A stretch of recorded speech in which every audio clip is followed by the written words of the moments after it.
guys. Pag-init ko o kuwan guys, bibingka. Dala ng shahi nila galing Pilipinas.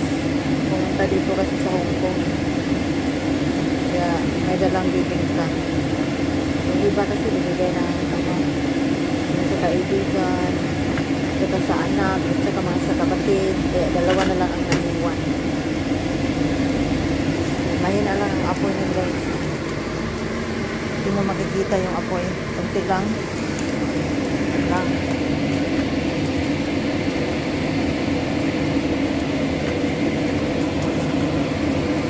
Masyado mainit. Ayan yung bibingka sa Tagalog guys. Yung bibingka sa Bisaya, puti. Ito kasi mayroong itlog maalat. Ayan o. Saka dilaw ang kulay.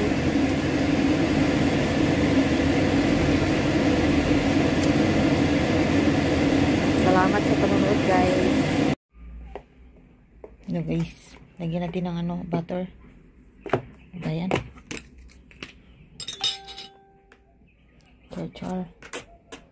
Char. Para daw masarap.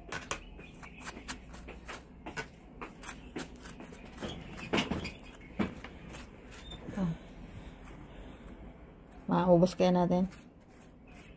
Yan, nalagay ko pa ng